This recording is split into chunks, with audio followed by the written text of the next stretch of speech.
Hello student, कैसे हैं आप। तो आज हम लोग लेकर आए हैं क्लास 10th के अध्याय नंबर 10 का काफी इंपॉर्टेंट टॉपिक, जिसका नाम है प्रकाश का परावर्तन तथा अपवर्तन। इसमें हम लोग पढ़ेंगे प्रकाश के बारे में, प्रकाश से रिलेटेड जितनी भी घटनाएं हैं उसके बारे में हम लोग पढ़ेंगे। बिगिनिंग प्रोसेस में जितनी भी सारी चीजें होती हैं, कुछ ऐसे छात्र होते हैं जिनको साफ एकदम फिजिक्स समझ में नहीं आता है, भौतिकी समझ में नहीं आती है।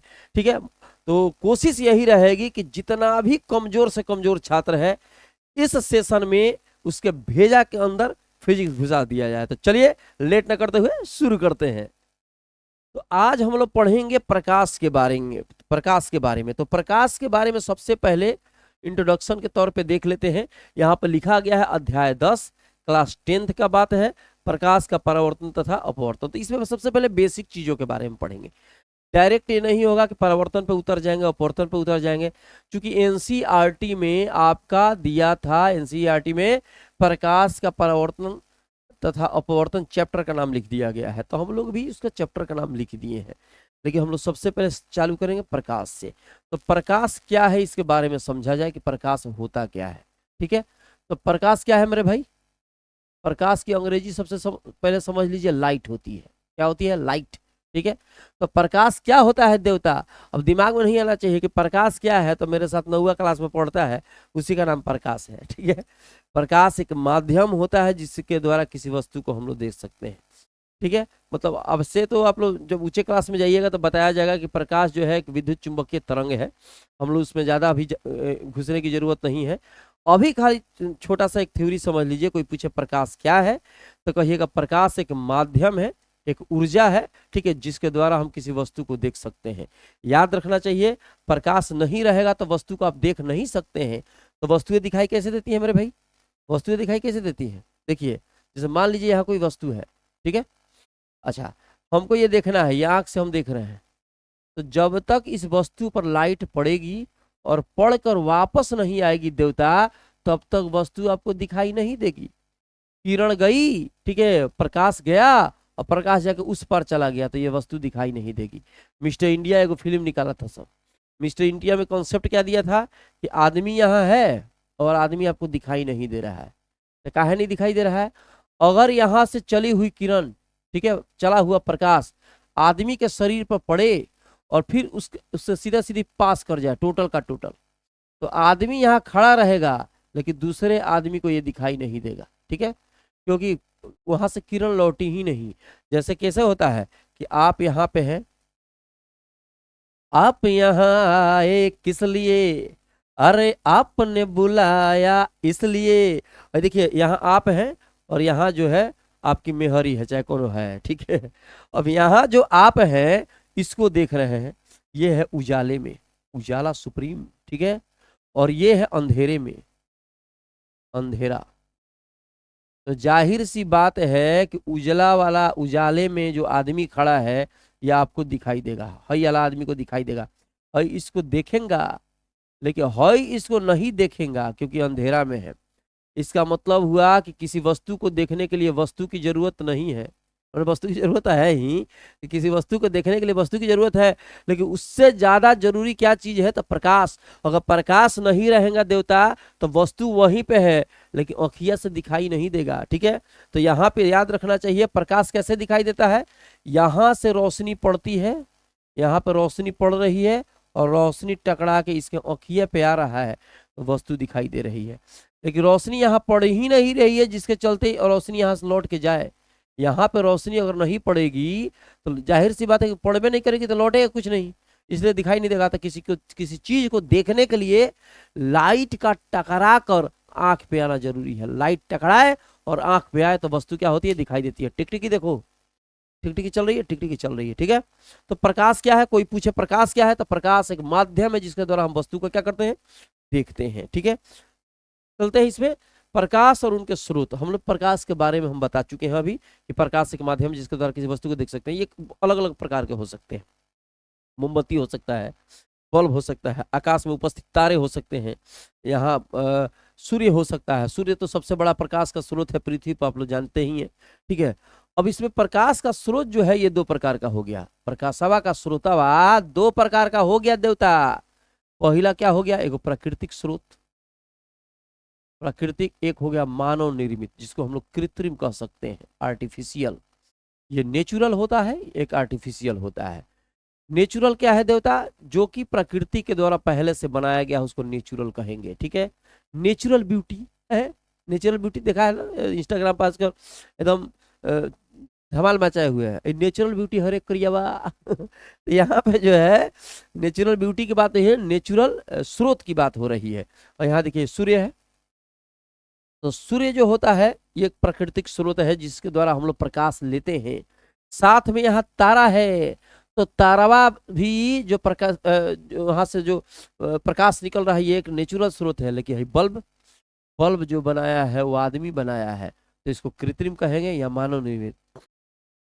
वर्मा जी सर्दी हो गया क्या? ठीक है, अब यहाँ देखिए मोमबत्ती है। ठीक है, इस मोमबत्ती के लॉ में बहुत पहले लोग पढ़ते थे, आज भी मोमबत्तियां जलती हैं। दीपावली में देखते हैं सब तरफ मोमबत्ती जलती है, प्रकाश प्रकाशमय हो जाता है। तो ये सारे के सारे आर्टिफिशियल है, कृत्रिम है। तो याद रखना चाहिए कि अगर कहेगा प्रकाश क्या है, तो प्रकाश एक माध्यम है जिसके द्वारा किसी वस्तु को हम देख सकते हैं।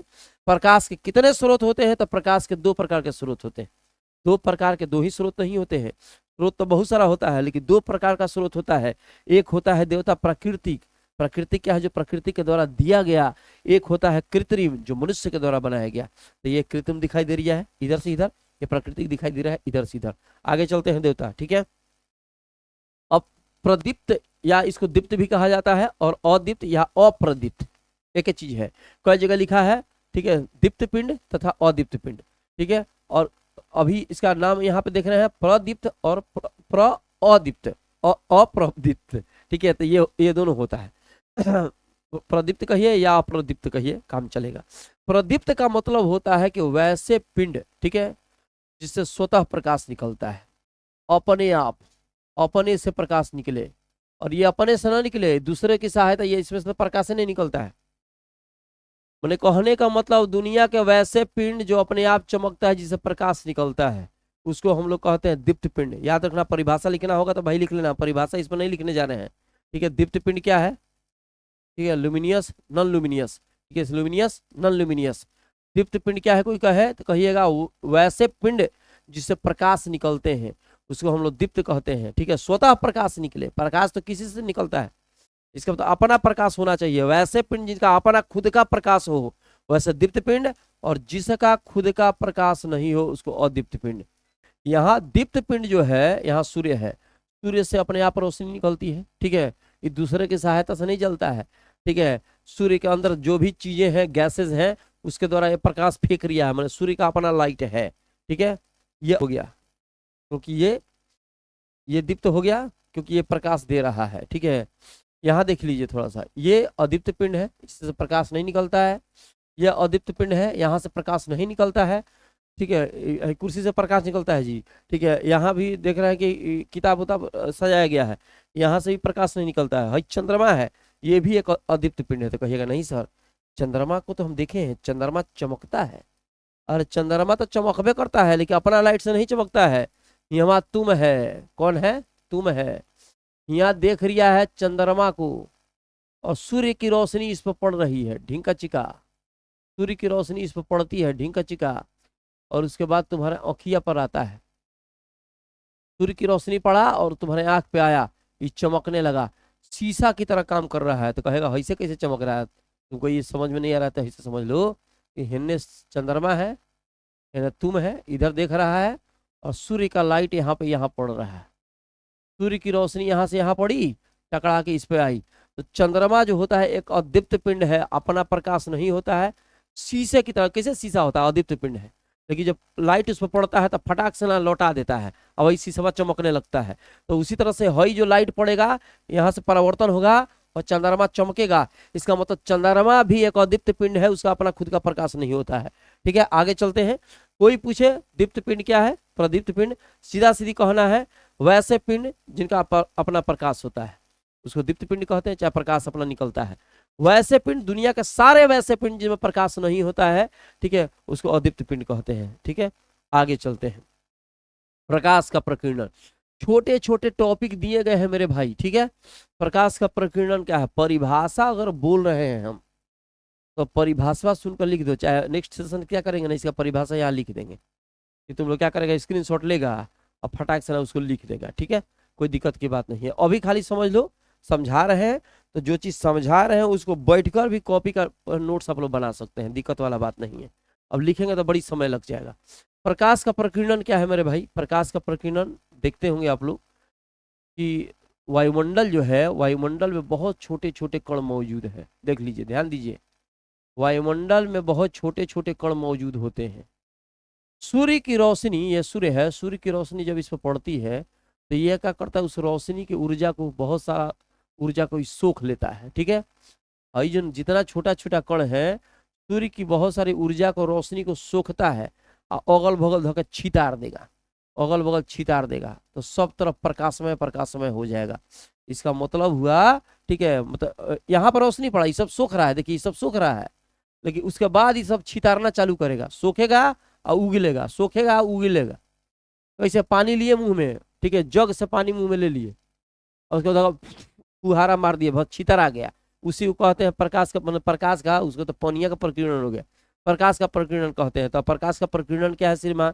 तो कहेंगे कि वायुमंडल में बहुत छोटे छोटे कण मौजूद होते हैं, ठीक है। जब सूर्य से प्रकाश उस छोटे छोटे कणों पर पड़ता है तो उसके ऊर्जा को अवशोषित करते हैं और वायुमंडल में चारों तरफ बिखेर देते हैं, फैला देते हैं, उसी को कहा जाता है प्रकाश का प्रकीर्णन। अब कई गो एग्जाम्पल देखे होंगे, मान लीजिए आप टॉर्च ले लिए, यानी ये टॉर्च, और टार्चवा को क्या करेगा देवता, है टॉर्च है मान लीजिए, टार्चवा को जब जलाएगा तो ऐसे टॉर्च का फोकस गया और सपोज दैट इतना दूर अंजोर हो गया, लाले लाल हो गया, इतना दूर अंजोर हो गया। लेकिन सूर्य प्रकाश का लालिमा इतना दूर है, फिर भी अगल बगल का क्षेत्र थोड़ा सा प्रकाशमय हो जाता है, इतना दूर का क्षेत्र। सूर्य का टॉर्च का लाइट यहाँ दिखाई देगा कि पड़ रहा है लाल, लेकिन अगल बगल का क्षेत्र भी उजालामय हो जाएगा, अंजोर हो जाएगा, ठीक है। इसका मतलब क्या हुआ कि अगल बगल जो कण है अवशोषित करके इस इतना दूर फैला रहा है, जिसके अगल बगल का क्षेत्र भी, ठीक है, प्रकाश में हो जा रहा है, इसको कहते हैं प्रकाश का प्रकीर्णन। जैसे और भी एग्जाम्पल आप लोग देखे होंगे कि सूर्य की रोशनी आती है कहीं, यहाँ पे देख लो, थोड़ा सा यहाँ दिखाते हैं, यहाँ देखो सूर्य की रोशनी यहाँ पे आई है, देखो यहाँ पड़ा हुआ है, लेकिन सूर्य की रोशनी यहाँ पड़ा है डायरेक्ट, जहाँ पर रेड आपको दिखाई दे रहा है एकदम, लेकिन फिर भी देखो ये रास्ता यहाँ का मतलब उजाला में है, अंजोर है, ठीक है। इसका मतलब हुआ कि यहाँ प्रकाश का प्रकीर्णन हो रहा है, यहाँ से सूर्य का लाइट सीधा यहाँ दिखाई दे रहा है कि पड़ रहा है, फिर भी इधर इधर इधर इधर मतलब उजाला हो जाता है। इसका मतलब हुआ कि जो अगल बगल के कण है उसको क्या कर रहा है, छितार रहा है, उसको क्या कर रहा है मेरे भाई, ठीक है, तो उसको फैला रहा है। तो याद रखना चाहिए कि सूर्य से चली हुई किरण या कोई भी किरण अगर चलती है तो छोटे छोटे वातावरण में जो कण मौजूद हैं उसको अवशोषित करते हैं, उस ऊर्जा को अवशोषित करते हैं, अगल बगल के क्षेत्रों में बिखेर देते हैं, उसी को कहते हैं प्रकाश का प्रकीर्णन। कोई दिक्कत मेरे भाई? आगे चलते हैं, ठीक है। प्रकाश का प्रकीर्णन कहलाता है प्रकाश की किरणें। अब प्रकाश की किरणों पर हम लोग फोकस डालते हैं, प्रकाश की किरणें क्या है, ठीक है। तो प्रकाश अगर मान लीजिए चल रहा है, देखिए है लाइट है, टॉर्च की लाइट, 12 के टॉर्च, 12 के टॉर्च, भयंकर टॉर्च बन जा रहा है, यहां निकला प्रकाश, तो बहुत सारा जब प्रकाश मिलेगा तो इसको कहते हैं प्रकाश पुंज। क्या बोलते हैं? प्रकाश पुंज, माने प्रकाश का समूह, बहुत सारी किरणें मिलेंगी। तो सबसे पहले किरण क्या है, तो यहाँ पे जो एक रेखा में प्रकाश चल रहा है, जाहिर सी बात है रेखा की कोई मोटाई नहीं होती है, रेखा की सिर्फ लंबाई होती है, ठीक है। मैंने प्रकाश पर एक रेखा खींच दीजिए ऐसे, और रेखावा के पीछे जितना प्रकाश ढक जाए, एक रेखा खींचा और रेखा के पीछे जितना प्रकाश ढके वो किरण कहलाती है, ठीक है। रेखावा की बहिन किरण है, हई देखिए, हई रेखा खींचा तो रेखा की सिर्फ लंबाई होती है, मोटाई नहीं रहती है, इसका मतलब बहुत पतला है, ठीक है। उसके पीछे जितना आपको प्रकाश ढक रहा है मेरे भाई, उसको किरण कहते हैं। कि प्रकाश जिस रास्ते पे गमन करता है, जिस रेखीय रास्ते पे गमन करता है, रेखा का मतलब होता है एकदम पतला, समझना, जिस रेखीय रास्ते पे प्रकाश गमन करता है वो किरण कहलाता है, ठीक है। अब इसका बहुत सारा किरण का प्रकार भी है, ठीक है, किरण का पुंज भी है, याद रखना चाहिए। समझेंगे नहीं समझे मेरे भाई? ठीक है, याद रखना चाहिए, प्रकाश जिस रास्ते से गमन करता है, जिस पतले रास्ते से गमन करता है, उसको हम लोग कहते हैं किरण, जिस रेखा से गमन करता है उसको कहते हैं किरण, ठीक है। और किरण, बहुत सारा किरण जब मिल जाएगा मेरे भाई तो बना देगा प्रकाश पुंज, ठीक है। प्रकाश पुंज का मतलब होता है प्रकाश का समूह। तो बहुत सारी जब किरणें मिलेंगी तो समूह बनेगा जिसको हम कहते हैं प्रकाश पुंज। तो प्रकाश पुंज 3 प्रकार का होता है, समझा है। प्रकाश की किरण क्या है, रेखा से गुजरे तो प्रकाश की किरण, ठीक है। प्रकाश पुंज क्या है मेरे भाई, तो प्रकाश पुंज रेखाओं के समूह को प्रकाश पुंज कहते हैं। 3 प्रकार का होता है, एक होता है अपसारी, अपसारी किरण पुंज, दूसरा होता है समांतर, समांतर किरण पुंज, और तीसरा होता है अभिसारी, अभिसारी किरण पुंज, ठीक है। एकदम कंसेप्ट क्लियर होएगा अगर खाली एकदम दिमाग यहाँ पर रखेगा, फटाफट सारा का सारा कंसेप्ट क्लियर हो जाएगा, माथा के अंदर फिजिक्स जाने वाला है, ठीक है। अपसारी, अपसारी, अपसारी, up up up up up, सारी की सारी फैल गई। किसी बिंदु स्रोत से जब किरणें निकले और सारी की सारी फैल जाएं तो उसको कहेंगे अपसारी किरण पुंज, या स्रोत भी कह सकते हैं, ठीक है। इसको कहा जाता है अपसारी किरण पुंज। समानांतर में जाहिर सी बात है किरणें एक दूसरे के समानांतर होंगी, कहीं नहीं मिलेंगी। और कहाँ मिलती है, अनंत पे। तो ये तो याद रखना चाहिए कि अनंत का जिसका अंत नहीं है, लेकिन फिर भी माना गया है कि समानांतर किरणें अनंत पे मिलती हैं।